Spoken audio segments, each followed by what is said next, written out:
حضرت مالک بن دینار رحمت اللہ تعالی علیہ فرماتے ہیں میں حج کرنے گیا تو اس سال نا حج میں بڑا رش ہوا، لاکھوں لوگ آئے، تو میں نے عرض کی مولا سب کا قبول ہوا ہے کہ کوئی رہ بھی گیا ہے؟ تو فرماتے مجھے خواب آئی اور بتایا گیا لاکھوں کا قبول ہو گیا۔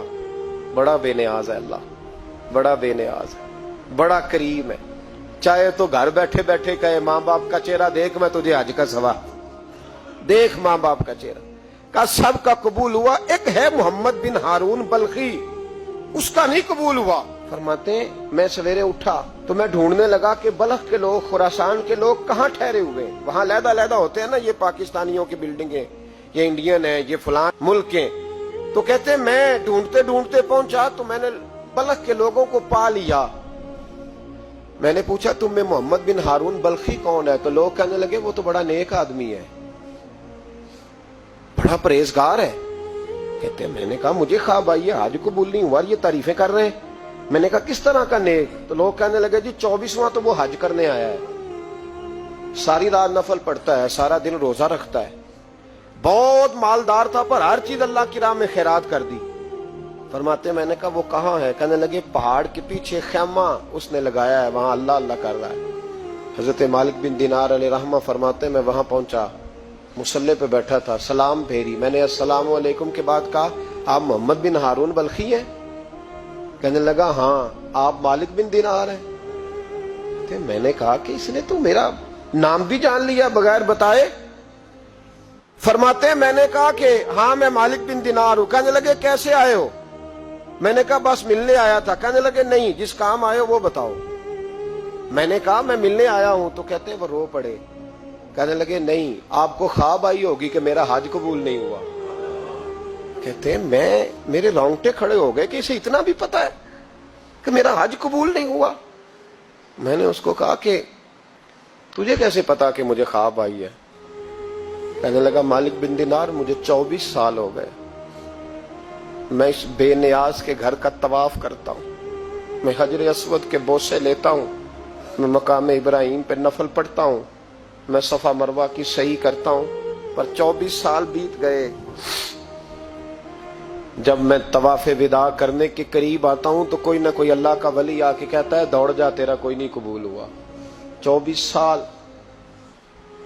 مالک بن دینار فرماتے میں اس کے قریب بیٹھ گیا اور اس کے گھٹنے پہ ہاتھ رکھا، میں نے، بندہ بھی معذور تھا، اس کا ایک ہاتھ کٹا ہوا تھا، چہرے پہ عبادت کے نشانات نمایاں تھے، اور میں نے کہا یار پھر تیرا حج قبول کیوں نہیں ہوتا؟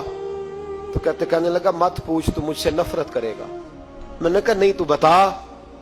کہنے لگا نہ پوچھ۔ میں نے اصرار کیا تو کہنے لگا اس لیے نہیں قبول ہوتا کہ میں اپنی اماں کا نافرمان۔ تے ماں کا نافرمان کیا ہوا؟ تو کہنے لگے اللہ نے دولت دی، جائیدادیں، گھوڑے، زمینیں، میں عیاش ہو گیا، میں اللہ کے دیے ہوئے مال کو ناجائز جگہ خرچ کرنے لگا۔ ماں میری بوڑھی تھی، عبادت گزار تھی، مجھے سمجھاتی تھی۔ رمضان کا مہینہ، عصر کے بعد اماں تنور میں روٹیاں لگا رہی، میں گھر آیا شراب کے نشے میں، اماں روٹی دو۔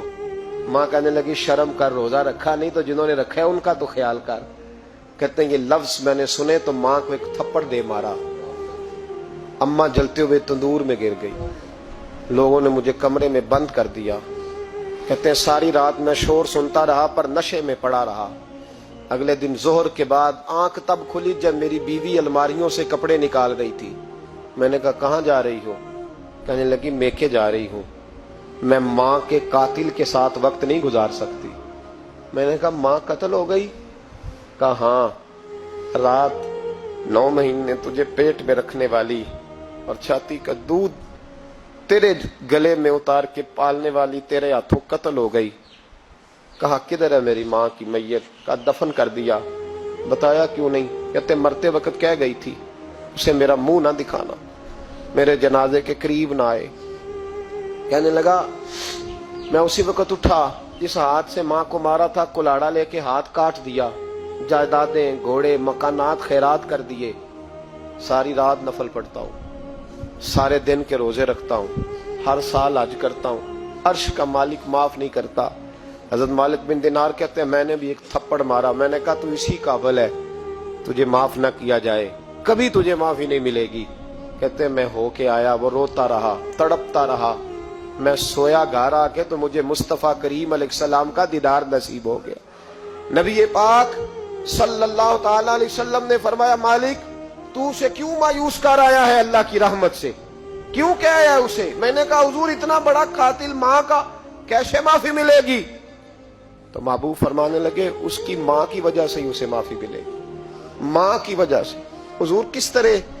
فرمایا ماں قیامت کے دن اس کے خلاف مقدمہ دائر کرے گی، کہے گی اللہ اسے پوچھ میرا جرم کیا تھا، مجھے کیوں جلا کے مارا؟ رب بات سنے گا اور پھر کہے گا اٹھاؤ اس کے بیٹے کو۔ ماں او بچے کی ماں بھیجے نا اب تیرے بیٹے کو سزا دے، کہے گی یا اللہ سخت سزا دے، تو رب کریم فرمائے گا اٹھاؤ اسے جہنم میں لے جاؤ۔ مصطفیٰ کریم فرمانے لگے جب زنجیریں ڈال کے فرشتے دوزخ کی طرف لے جا رہے ہوں گے نا تو پلٹ کے ماں کی طرف دیکھے گا، تھوڑا پھر آگے بڑھیں گے تو پھر دیکھے گا، پھر دوزخ کے قریب جائیں گے پھر دیکھے گا اور کہے گا اماں جی مجھے جلائیں گے، مجھے تکلیف ہوگی، زندگی میں جب درد ہوتا تھا تیرا نام میری زبان پہ آتا تھا، اماں مارنے لگے ہیں مجھے، جلائیں گے۔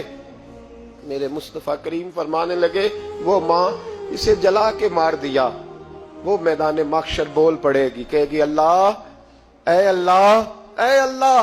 رب کریم فرمائے گا عرض کرے گی مولا میں نے معاف کیا تو بھی اسے معاف کر دے۔ اللہ فرمائے گا اس نے تو جلا کے مارا، تو کیوں نہیں جلنے دیتی؟ حالانکہ اللہ سب جانتا ہے، کہے گی مولا میں تو ماں ہوں نا، کیسے موقع دوں؟